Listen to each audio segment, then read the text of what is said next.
Well, let's get more on this now with political analyst Onur Erim, who joins us from here in Istanbul. Welcome back to the program, Onur. We're hearing that Russian forces have faced unexpected resistance from Ukrainian troops. How effective is the Ukrainian defense at this point, do you think? Are they strong enough to withstand the Russian assault?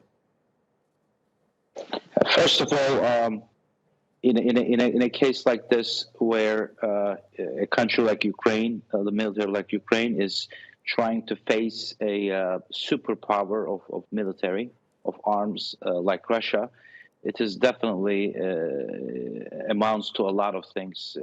I take my hat off to every Ukrainian citizen that is taking part in this. This is definitely something very much worth appreciating from any standard point of view, because these people are actually fighting to make sure that their country stays in one piece. So it's definitely something respectable.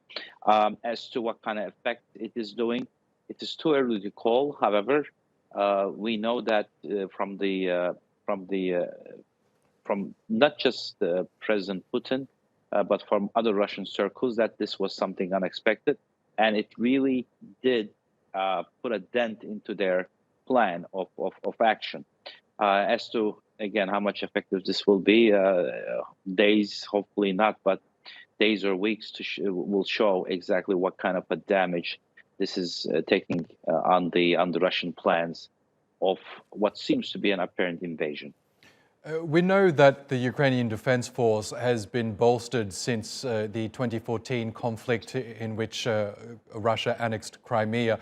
We also know more recently that NATO and other Western allies have been funneling weapons into Ukraine. How effective has that been to bolster Ukraine's defences during this latest onslaught from Russia? I'm sure it's helping a lot. It is just a question of whether it is too little, too late. The West could have done this, many months, many days, maybe years ago. Let us underscore the fact that in the last decade or two, the only countable and the only difference-making, help to Ukraine and to Ukrainian military has been the Turkish UAVs, and this is coming from both sides, both Ukraine and Russia, about how effective they are. So, had West would have been more, been able to take a bolder action, and an action in time, but not necessarily after the invasion has started, things would have been a lot different. So, again, let's underscore the fact that Turkey has been the only difference-making moves, the country that's been making the only difference-making moves, while being able to keep relationship with both sides at the same time.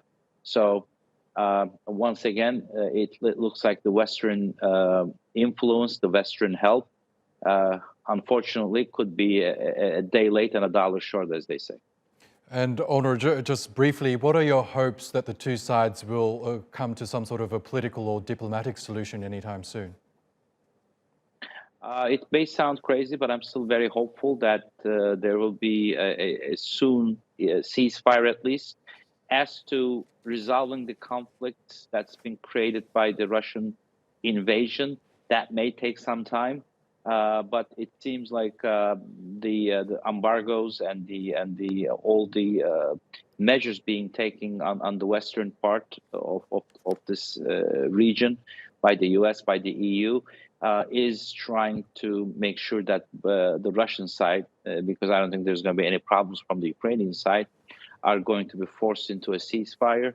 So at least civilians are going to be stopped being hurt or dead.